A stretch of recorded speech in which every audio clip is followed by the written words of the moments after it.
तुम्हाला एक पक्षी दाखवते. कधीपासून तो एकाच जागेवर उभा आहे, एकाच जागेवर उडतोय, एकाच जागेवर उडतोय.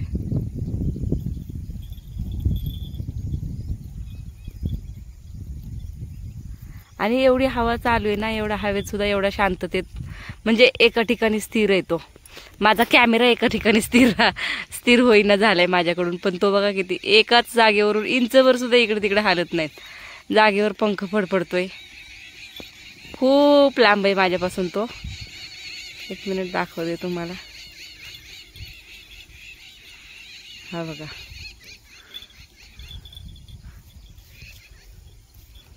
त्याचं तिथं घरटं असेल बहुतेक.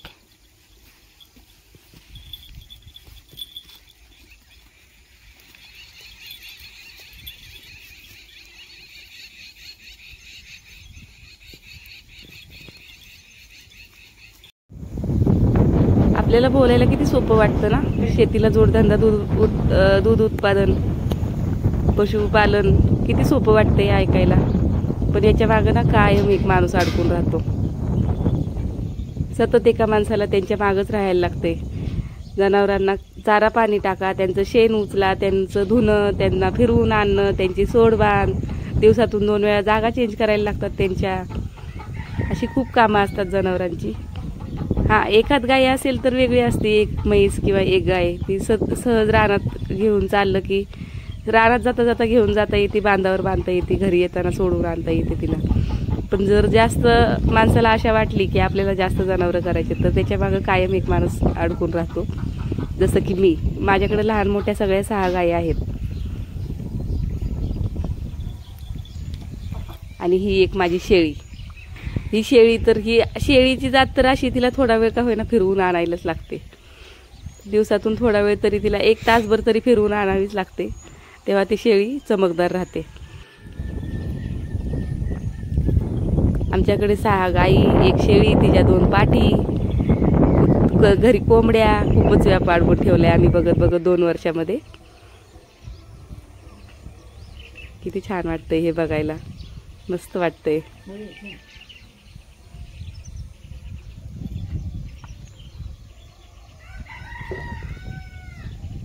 हा, तर आपण कुठं होतो, जरा बसून बोलूया निवांत. आपण दगड बघितलाय मस्त. मी आता इथं बसून बोलूया आपण निवांत.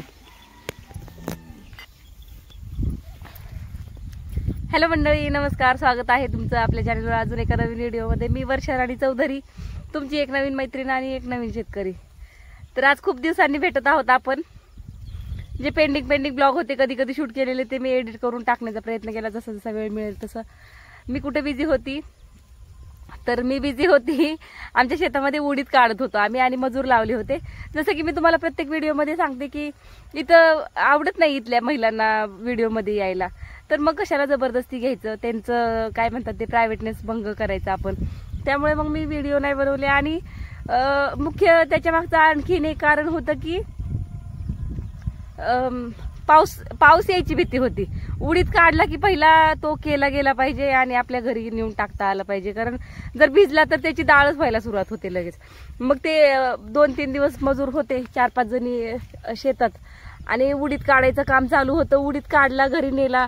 नंतर ते उडीद काढायच्या घाईघाईमध्ये ना माझं झालं असं की माझी कंबर थोडी लचकली, कमरेमध्ये थोडी चमक भरली, त्यात माझे 2-3 दिवस गेले. आणि फायनली मला वाटलं होतं बरं वाटेल मला, माझी होईल व्यवस्थित.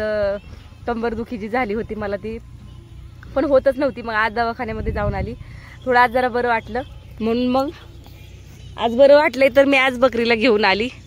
कारण मला खूप बेकार वाटतं की माझी बकरी अशी बांधून राहिली ना, मला खूप खराब वाटतं. ती एकदम गरिबासारखी दिसते मला, आत पोट आणि पाठ एकदम चिकटायला गेलेलं, आणि ती तिच्या बाजूला पिल्लांनी असं उभं राहायचं ओरडत, मला नाही आवडत ते.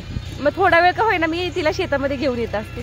तसं तिचा मला काही त्रास नाही, पण ती झालं असं की मला उठता बसता येत नव्हतं, मग त्यामुळे मी काही तिला घेऊन येत नव्हती. आज बरेच दिवसांनी तिला पण आणलंय शेतामध्ये, ती पण खूप खुश आहे. आणि आणल्यापासून आहे ना ह्या शेतामध्ये खात बसली ती.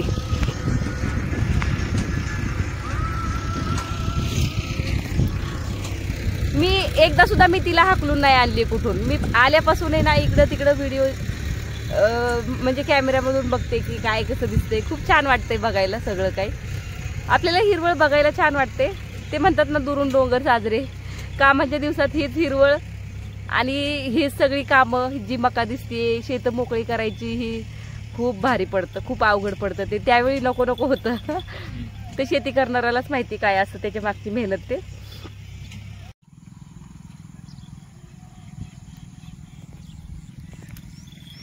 या शेतातली बाजरी आम्ही त्या दिवशी कापून नेली. उडीद काढायच्या अगोदर आम्ही या शेतातली बाजरी रिकामी केली. इथे आम्हाला गिनीगोल लावायचे, कारण इथं बाजूला रस्ता आहे ना, मग या रस्त्याने आम्हाला घेऊन जायला वैरण सोपी पडेल म्हणून मग इथं गिनीगोल लावायचे.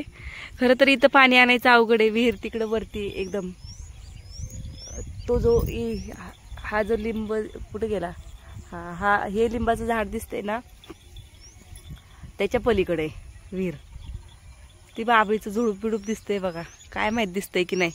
तिकडं विहीर आहे. मग तिकडून पाईपलाईन, इथपर्यंत पाईपलाईन नाही आलेली आहे आमची. मग ती गुंडाळी पाईप असतो ना, तो टाकून आणायला लागणार आहे. घरापासून पाईपलाईन इथपर्यंत आहे, पण तिथून इथपर्यंत आणायला होत नाही, कारण ती लाईन गेली ती दुसऱ्या बाजूने गेली आणि इकडून रिकामे. तर या बाजूला पाणी आणायचं थोडं अवघड आहे. पण तरी सुद्धा आम्ही इकडे बघा कशा मस्त खेळतायत ना. छान वाटतं असं खेळल्यावर पाटींनी बकरीच्या मागं. तर याचं झाले असे की आम्हाला इथं चारा करायचा आहे, गिनीगोल लावायचे, गिनीगोल गवत. तर त्याच्यासाठी आम्ही हे शेत मोकळं केलं होतं, पण पावसाच्या झिमझिमीने परत ते फुटले, गवत पण तेवढंच फुटले. आता बघूया, त्याच्यात सरी काढायच्या नंतर ते लावायचं. शेती माणसाला भरपूर असं वाटते. कोणी म्हणावं की बोलताना माणसाला एकदम कमीपणा वाटतं, अरे 2 एकर शेती, अरे 4 एकर शेती. अरे पण ज्याला माहिती त्याला विचारा त्यात किती कामं करायला लागतात. ते अशीच नाही शेती होत. आणि त्यातमध्ये आम्ही कधी केलेलं नाही, त्यामुळं आम्हाला तर, मला तर असं वाटतंय स्पेशली की आम्हाला जमीनच झालंय की काय माहिती. प्रयत्न तर भरपूर करतो आम्ही खरंच, पण होईल, होता सवय होईल हळूहळू शेती करायची. खूप छान वाटते व असं चरताना बघून बकरीला. शेरू बघा कसा राखणीला बसलाय. शेरू म्हटलं की लगेच कानटव करून बघत असतो बरं का. आणि त्याला समजतं पण बरोबर त्याचंच नाव शेरू आहे म्हणून. शेरू आई किती मस्त बघतोय.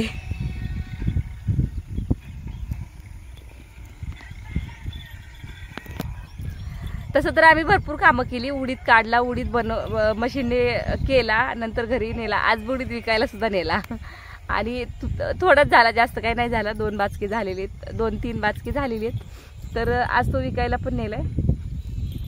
दवाखान्यात पण जाऊन आलो. आणि अजून मजूर लागणार आहेत. मक्याचं शेत रिकामं करायचे. ही जी मका इकडे लावलेली होती ना, ती मका काढायची. त्या मक्याचा आम्हाला मुरघास बनवायचा आहे. जर मजूर भेटले असते तर आम्ही घरीच करणार होतो मुरघास, पण मजूरच भेटत नाही. प्रत्येकाच्या शेतात आपली कामं आलेत आणि त्याला आता गडी लागणार आहेत, म्हणजे पुरुष मजूर लागणार आहेत. महिला मजूर भेटले तेव्हा आम्ही उडीद काढून घेतला. ते महिलांचंच काम होतं, त्याला महिलाच लागतात. पण मका तोडायची आणि मुरघास बनवायचा, ट्रॅक्टरमध्ये मका तोडायची, ट्रॅक्टरमध्ये चढवायची, ट्रॅक्टर घरी नेऊन त्याची कुट्टी बनवायची, मुरघास बनवायचा, ह्या सगळ्यासाठी पुरुषच लागतात. तर ते पुरुष मजूर भेटले नाहीत आम्हाला. मग बहुतेक असं होईल की आम्ही मशीनने बनवू. अजून काही ठरलेलं नाहीये.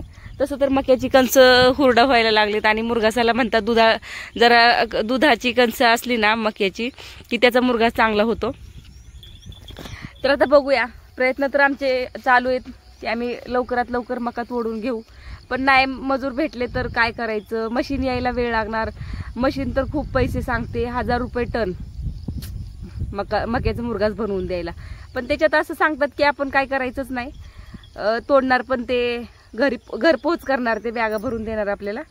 त्यांना 1000 रुपये टनाप्रमाणे पैसे द्यायचे. बॅग पण आपल्या आणायच्या, आपण मका पण आपलीच असणार. बघूया काय होईल ते, वरचीवर अपडेट देत राहील मी तुम्हाला. सध्या तरी मजूरच भेटले नाहीत. 3-4 दिवस झालं रोज चौधरी साहेब पळतायत इकडे तिकडे की मजूर भेटतील. प्रत्येकाच्या शेतात आपली कामं आलेत, त्यामुळे मजूर भेटत नाहीत. तुमच्याकडे आहेत का कोण मजूर? असतील तर या, 600 रुपये हजेरी बघा, 500 रुपये 600 रुपये हजेरी मजुराला. टायमिंग नुसार असते. 600 रुपयाने काम करणाऱ्या मजुराला थोडा टाइम जास्त असतो आणि 500 रुपयाने करणाऱ्याला मजुराला थोडा कमी टाइम असतो कामाचा. तर तुम्हाला जसं परवडेल तसं या आमच्याकडे कामाला. असं काही नाही बाबा की तुम्ही कामाला या, फक्त ब्लॉग बघा आणि तुमचा असा छान सपोर्ट राहू द्या. तर आजचा व्हिडिओ आवडला तर मी फक्त आजचा व्हिडिओ बनवला याच्यासाठी की थोडीशी अपडेट द्यावी म्हणून. तर जर आजचा व्हिडिओ आवडला असेल तर लाईक शेअर कमेंट करा आणि चॅनलमध्ये नवीन असाल तर चॅनलला सबस्क्राईब करायला विसरू नका. भेटूया पुढच्या व्हिडिओमध्ये नवीन विषय घेऊन. आणि आपल्या मुरघासाचं काय झालं, कसं काय करणार आहे ते नंतरच्या व्हिडिओमध्ये मी तुम्हाला सांगेलच. तर असेच आपल्याबरोबर कंटिन्यू राहा. तोपर्यंत बाय बाय. जय महाराष्ट्र. आज जरा तब्येत नरम नरम वाटते, सर्दी झाल्यासारखी वाटते आणि थोडी अंगात कणकणी आल्यासारखी वाटते. तशा गोळ्या आणलेल्या आहेत मी डॉक्टरांकडून, एक्स्ट्राच्या पेनकिलर्स वगैरे. किती वेळ झालं तो पक्षी तिथंच आहे, खूप वेळ झालं.